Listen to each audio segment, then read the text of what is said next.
Hello, everybody, and welcome back to another fantastic episode of Disorderly Conduct. My name is Michael Well, and I will be the host for today. It is February 17th, 2019, might I add, and it is beautiful outside in Texas where we are filming this. I have a special guest with me today, Dr. Daniel Katz. He will be talking about anxiety disorder and all things affiliated with it. So, Dan, may I call you Dan? Yeah, Dan is fine. So, Dan, tell me a little bit about yourself and your affiliation with anxiety disorders. Well, I'm a psychologist and I've studied anxiety disorders for many years, so I know a thing or two about anxiety disorders. So, Doc, I'm just gonna slide on into these questions here. Tell me, what exactly is an anxiety disorder? Well, anxiety disorders are disorders that lead to abnormal anxiety when dealing with everyday tasks, such as social interactions, work, or even school. So, out of interest, what other types of anxiety disorders are there? Well, there are many different types of anxiety disorders, such as social anxiety disorders, agoraphobia, separation disorders, and even panic attacks. Can you tell me more about the different disorders that you just discussed? Well, social anxiety is the fear of social interactions. You get really nervous whenever you're talking to people or engaging in conversation. Agoraphobia is a fear of not being able to escape certain situations. Separation disorder is when you have an extreme fear of being separated from someone you love or attached to.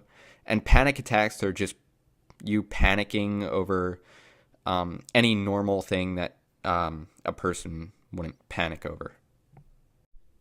So, tell me a little bit more about social anxiety disorder.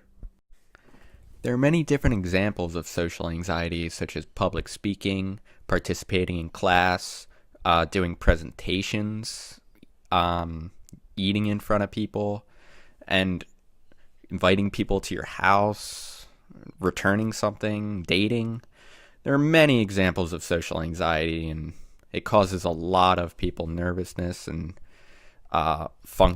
difficulty functioning in those situations.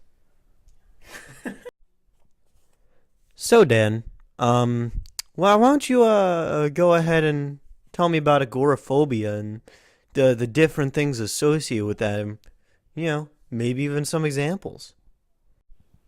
Well, agoraphobia is the fear of not being able to escape a certain place or situation.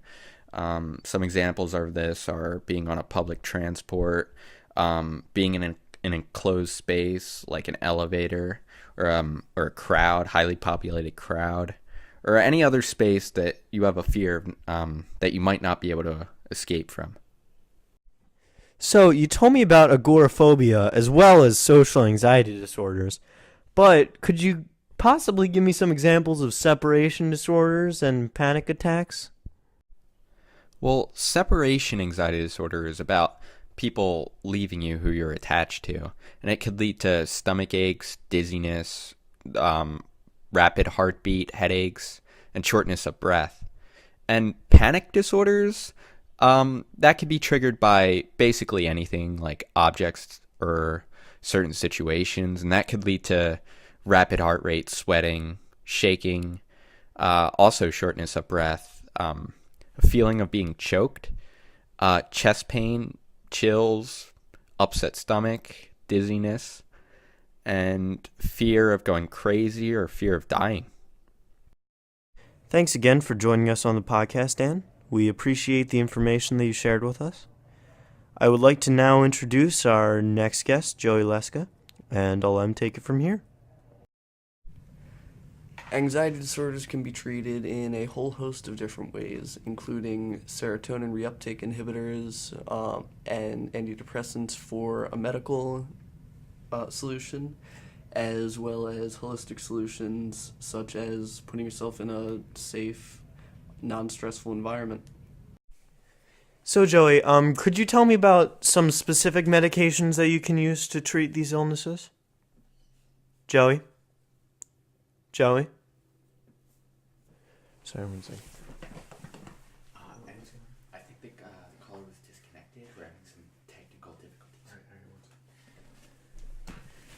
Sorry about that, folks. We're having some technical difficulties with the call. We can't reach Joey right now, so what we're going to do is we're going to cut to a quick commercial break, and we'll see you after that. Thank you for understanding. Hey, Thirst, can I try out a few Coke Summer sound effects on you? Yes. Cool. You okay with this? Yes. And this? Yes. And what about this?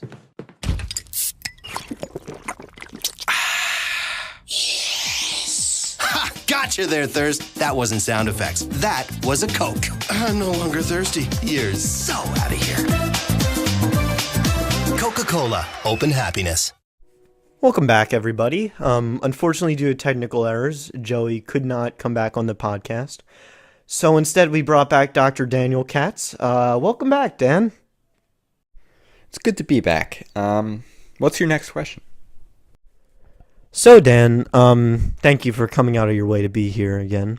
But why don't you tell me the pros and cons of each of these different medications and the effect it'll have on a person? Well, there are many ways to treat anxiety disorders, such as having cognitive behavioral therapy, which can help get over your phobias and your anxiety. Or you could take anxiety medicines such as antidepressants and benzodiazepines. But the medicines, they can lead to withdrawal. You could get addicted to them, and they don't actually help you get past your anxieties. They only relieve the symptoms. So having therapy is probably the more productive option to have when treating anxiety disorders rather than medicine, which only helps with the symptoms. All right, so far we've discussed what an anxiety disorder is, different types of anxiety disorders, symptoms of said anxiety disorders, and the pros and cons of medication to treat these disorders. But we have yet to cover what can actually cause an anxiety disorder. So that's what I'm asking you right now, Dan. What are some of the causes of anxiety disorder? Like, what will lead to it? There are many things that could lead to anxiety disorders, such as trauma, either childhood or later in your life trauma by witnessing traumatic events or going through abuse or in a relationship. It could also be stress due to an illness, like another severe illness, or stress buildup because of an important event that's occurring in your life, such as like an interview or presentation. People are self-conscious about their appearance or their personality, and just talking to just people that you have trouble talking to.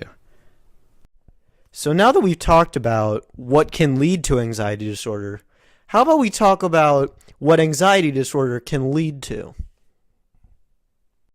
Anxiety disorders can lead to many negative things in your life, such as depression, substance abuse, trouble sleeping, physical problems, such as headaches or chronic pain, social isolation, problems functioning at school or work, poor quality of life, and even thoughts of suicide.